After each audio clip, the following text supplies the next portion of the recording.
Assalamualaikum warahmatullahi wabarakatuh. Halo, balik lagi sama aku Bena Dan aku Damar di siaran Siniar Semantang.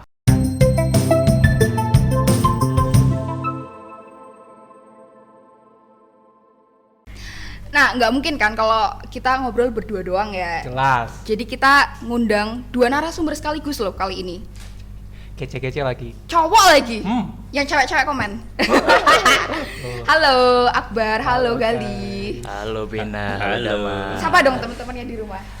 Halo teman-teman semuanya yang ada di rumah dan kapanpun kalian melihat video ini, ada sapaan halo dari kita berdua. Halo semuanya. Halo. Duh, lucu banget.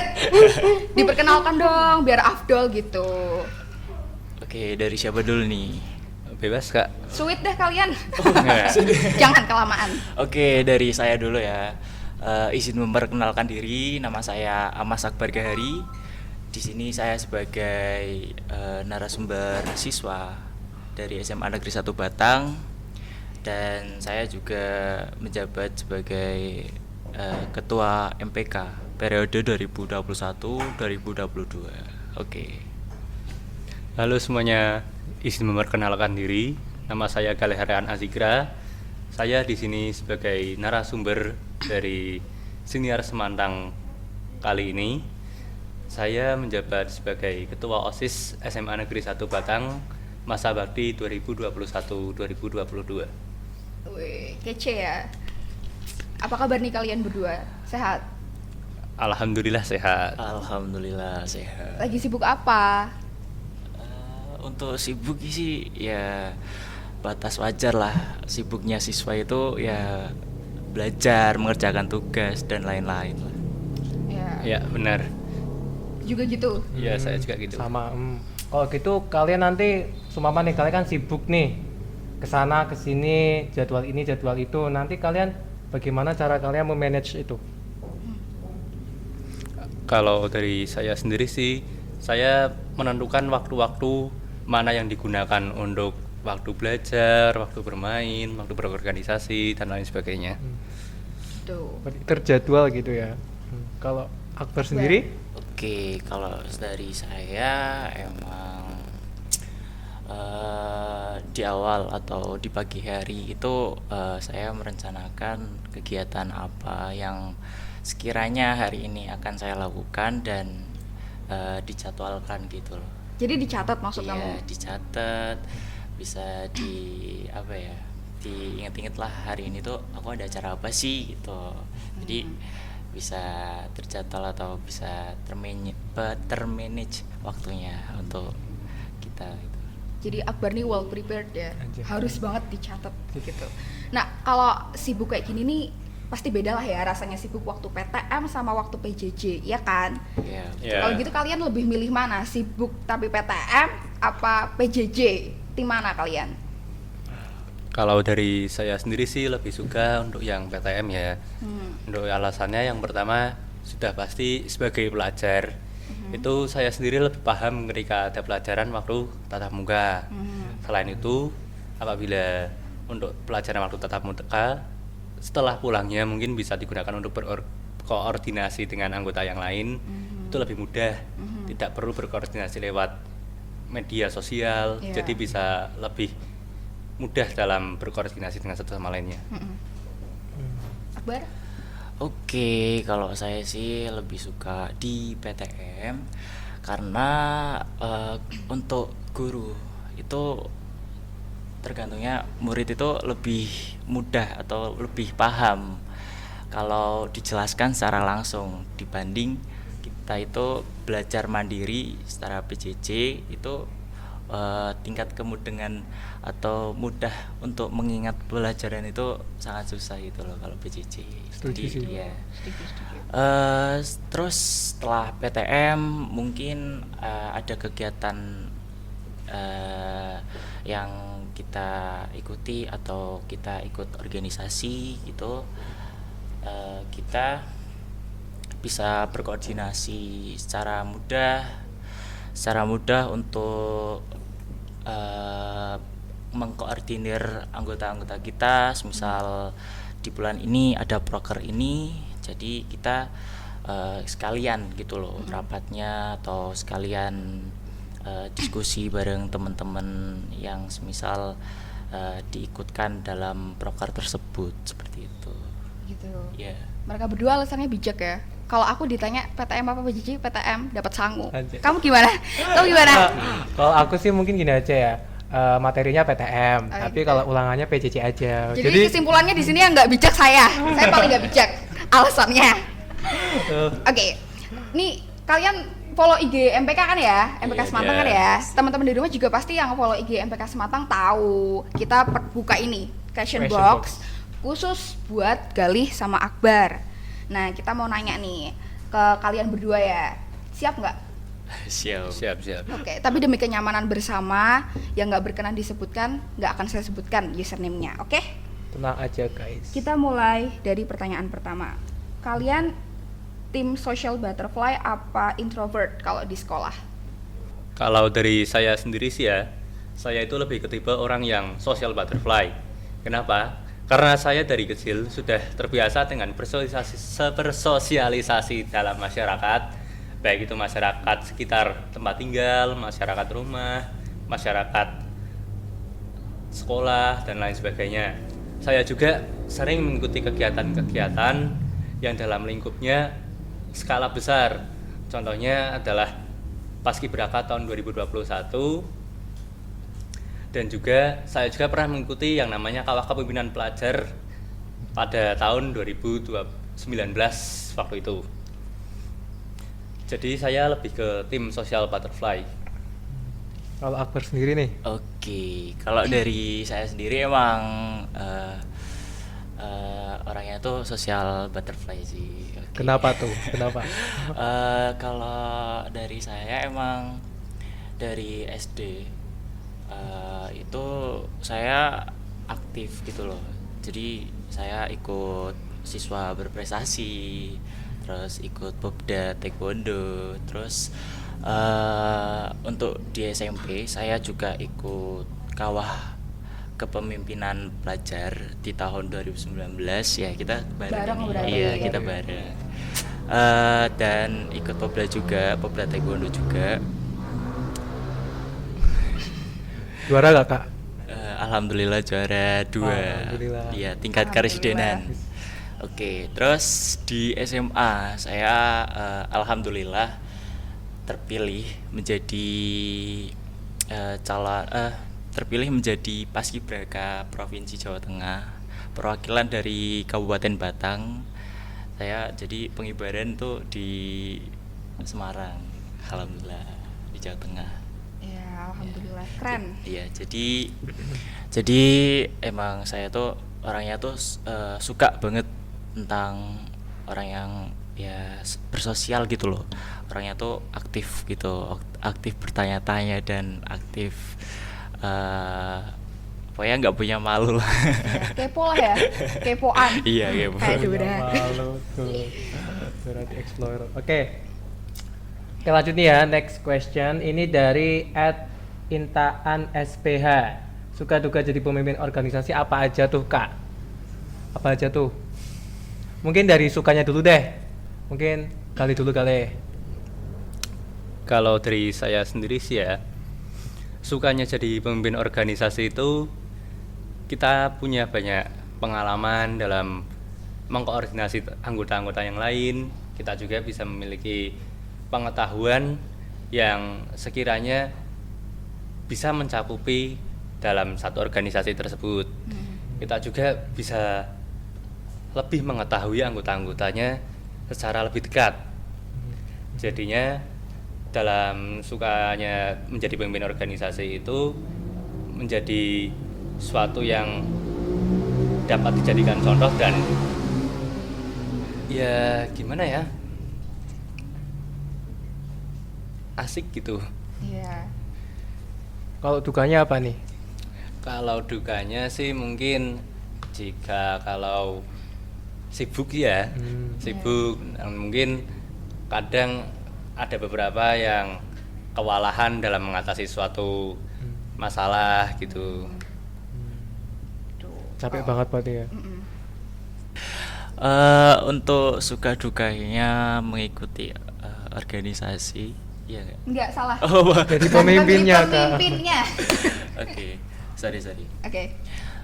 Suka duka menjadi pemimpin di organisasi itu untuk sukanya dulu ya. Iya dong. Untuk sukanya itu jika ketua berperilaku yang baik itu dicontoh gitu loh. Gitu. Iya.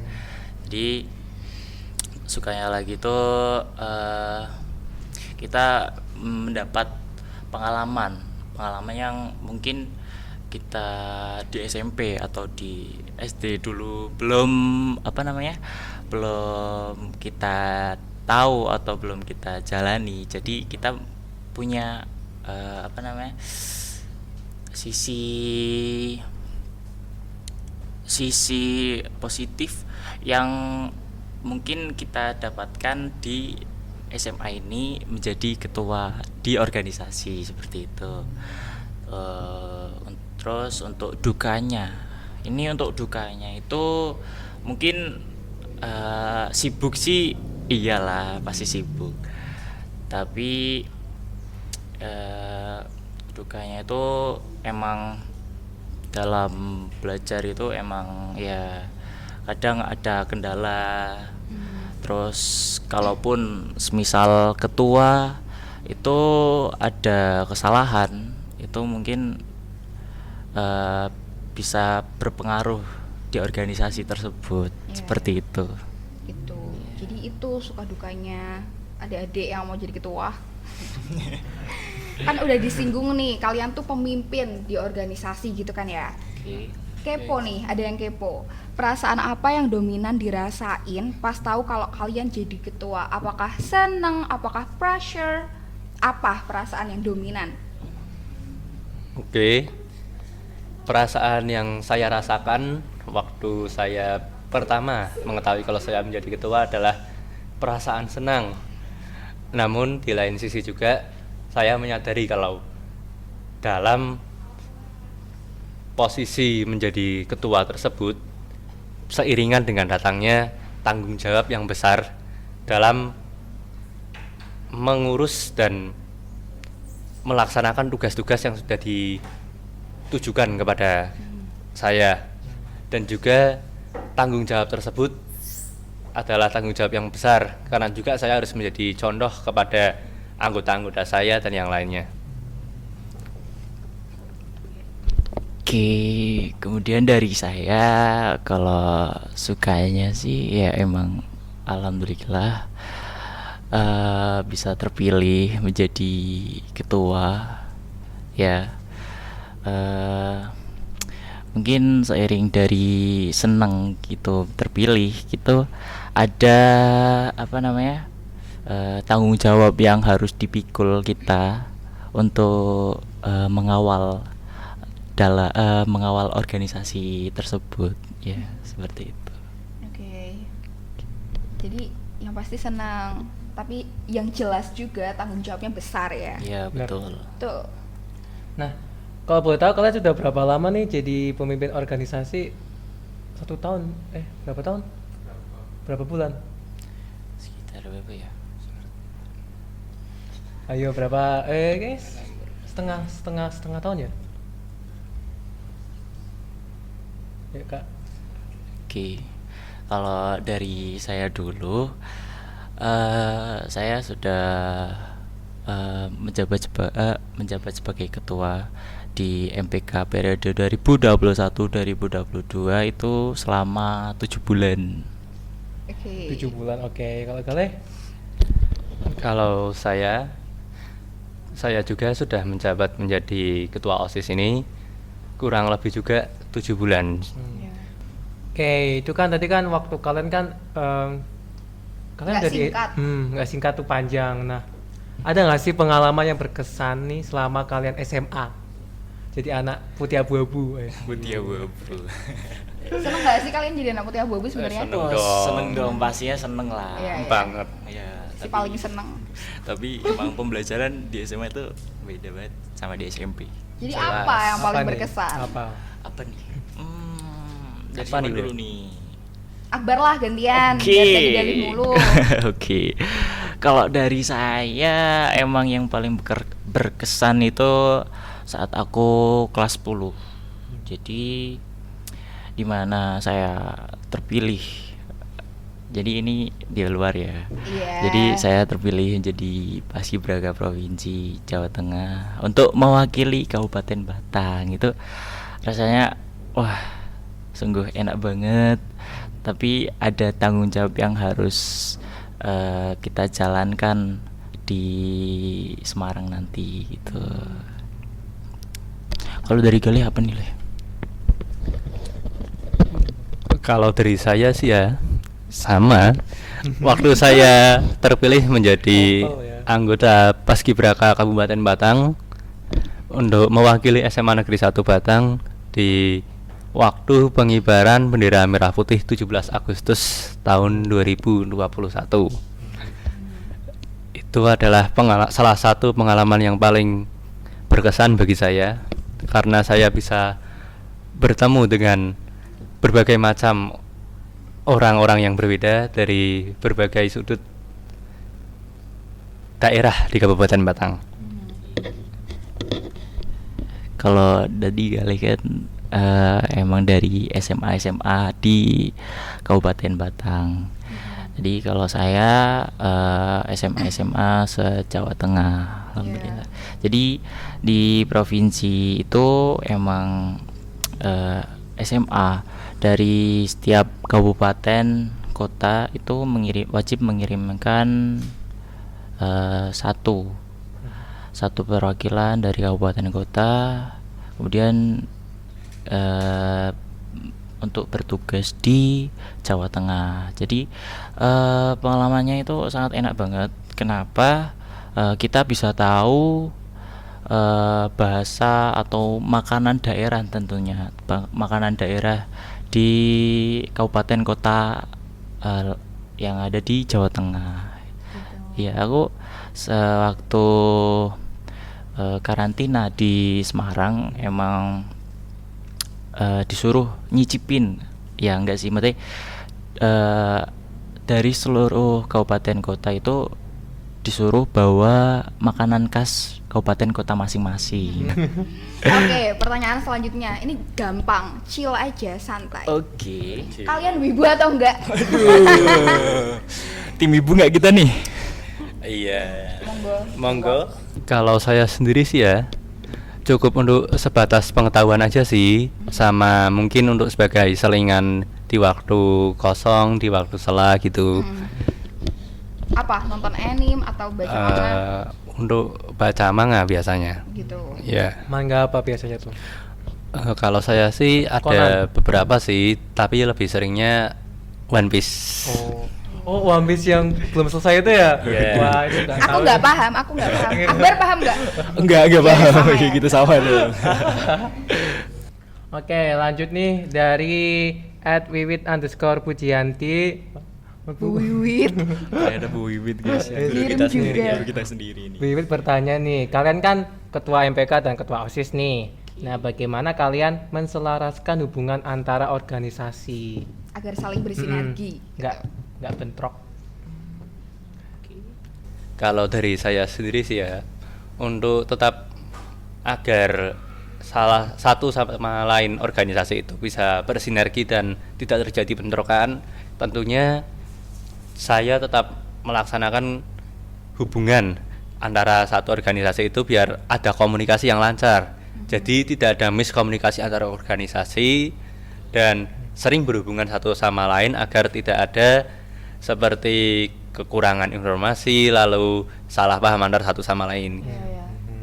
Jadi saya sebagai ketua MPK, di mana kita sebagai badan pengawas organisasi dan ekstrakurikuler yang ada di SMA 1 Batang, kita lebih baiknya sering untuk berkoordinasi antara ketua dari organisasi lain dan ekstrakurikuler yang ada di SMA 1 Batang, yaitu apabila ada jadwal atau kegiatan kita harus diinformasikan untuk lebih baiknya kita mengawasi kegiatan tersebut, dimana tugas MPK juga sebagai badan pengawas organisasi dan ekstrakurikuler yang ada di SMA 1 Batang seperti itu.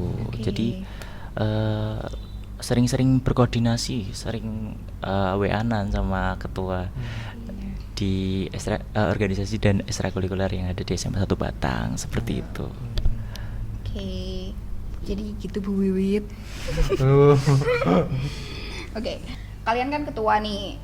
Pasti ada dong anak buah kalian yang pernah berbuat salah, pasti ada kan. Nah, cara nanganinnya tuh gimana? Oke. Kalau dari saya sendiri, pastinya yang pertama saya akan datangi anaknya, lalu saya tanyakan terlebih dahulu tentang akar permasalahan yang dia alami, dan juga pastinya saya akan tegur terlebih dahulu agar tidak mengulangi kesalahannya tersebut. Namun jika memang kesalahan tersebut sudah memiliki efek yang terlalu besar, mungkin saya akan kumpulkan dalam satu organisasi, akan saya kumpulkan bersama-sama, lalu saya akan bahas bersama-sama tentang kesalahan-kesalahan yang telah kita perbuat tersebut. Oke, kalau dari saya sendiri, dimana kalau ada anggota yang mempunyai kesalahan itu, saya tanya dulu, kenapa kamu membuat kesalahan ini, menegur secara baik lah. Apabila emang kesalahannya emang udah benar-benar fatal atau emang sudah kesalahan yang sangat besar, itu saya gabungkan atau seluruh anggota MPK itu saya kumpulkan, biar titik keluar dari permasalahan itu bisa kita temui lah. Bagaimana konsekuensi yang harus anak tersebut lakukan. Ya, seperti itu. Kalau kalian sendiri pernah nggak bikin salah? Ya pastinya pernah. Namanya juga manusia ya, namanya Bar, ya. juga manusia. Semua manusia itu mempunyai kesalahan, baik disengaja ataupun tidak disengaja. Kesempurnaan hanya Iya. milik yang di atas. Masya Allah. Masya Allah. Masya Allah. Oke, lanjut ya, next question. Last question. Mhm, Oh, last mantap. question nih. Nih, tips and trick biar nggak minder dong kak. Ada nih tips and trick biar nggak minder, biar percaya diri gitu loh. Kalian kan seorang pemimpin gitu kan. Tapi kalian pernah minder kan? Pastinya pernah lah. Ya pasti. Nah, manusiawi, Ah, manusiawi. Cara mengatasinya gimana tuh? Silakan Kak Akbar. Aduh, dari saya dulu ini. Pastinya kalau setiap manusia mempunyai rasa yang minder gitu, pastilah. Cara mengatasi minder itu ya, kita sebagai manusia itu emang perlu rasanya pede biar tidak merasa minder, kok begini sih itu. Jadi kita tunjukkanlah rasa kepercayaan diri kita selagi kita bisa tunjukkan yang terbaik. Seperti itu. Oke. Kalau Gali? Oke, kalau dari saya sendiri sih ya, untuk mengatasi minder tersebut, kita harus mengubah rasa minder tersebut sebagai motivasi untuk mengupgrade diri kita untuk menjadi hal yang lebih baik. Kita harus jadikan rasa minder tersebut sebagai pacuan, sebagai bahan bakar semangat supaya kita bisa menampilkan apa yang lebih baik. Jadi kita tidak perlu membandingkan diri kita dengan orang lain. Yang perlu kita bandingkan itu diri kita sendiri dengan apa yang sudah kita lakukan pada hari sebelumnya. Karena tentunya hari ini harus lebih baik daripada hari yang kemarin. Jadi untuk mengatasi rasa minder tersebut, lakukanlah apa yang menurut kalian yang sudah terbaik. Dan itulah tips dari saya. Yes, kece banget dah. Mantap betul. Mantul. berhubung tadi last question ya Mar, dan teman-teman di belakang juga udah ngawe-awe Awe. suruh udahan Kuat, gitu ya. bisa kuat. Sedih nggak udahan? Ya harusnya sih lebih banyak lagi, tapi emang keterbatasan waktu jadi. Jadi udah bagaimana gitu lagi, ya. Ya. Ada yang mau disampaikan dulu nggak ke teman-teman sebelum ditutup nih? Oke. Follow kalau- IG kalian apa-apa? Nggak perlu. Nggak perlu. Udah banyak followersnya. Udah banyak, oke siap. Kalau dari saya tetap semangat belajar, jangan lupa untuk tugas-tugasnya dikerjakan, khususnya orang-orang yang khususnya orang-orang yang telat dalam mengumpulkan tugas. Aduh. Kamu enggak ya Bar? Alhamdulillah enggak. Oh iya, alhamdulillah. Tetap jaga protokol kesehatan, tetap jaga di masa pandemi seperti ini emang khususnya kesehatan itu sangat penting sih. Benar. Iya, betul nggak? Benar. Betul. Oke. Tetap jaga kesehatan dan tetap jaga tugas-tugas kalian agar cepat dikirim gitu loh. Itu kalau kali gimana nih? Kalau dari saya tetap jaga kesehatan, jaga protokol kesehatan, dan juga tetap semangat dalam belajar. Seperti yang tadi, tugas-tugas jangan lupa dikerjakan, dan jangan lupa follow OSIS Semantang ya. Akbar nggak mau Yo. promosi? Nitip dong. Iya, boleh. Jangan lupa follow MPK Semantang juga pastinya. Oke. Yoi. Yoi. Oke. Jadi segitu dulu aja ya, Besti. Besti banget nggak lo? Aduh. Pastinya tuh. Sampai Tapi jumpa. Oh iya, mau ngomong apa? Iya. Tapi tenang kan Ben, Iya, bulan depan kita akan hadir kembali Dengan Untuk- narasumber yang nggak kalah keren dari mereka. dan lebih spesial. Betul, karena bulan spesial juga kan. Jadi dadah, See you next time. Bye-bye. Wassalamualaikum warahmatullahi Warahmatullahi wabarakatuh. wabarakatuh.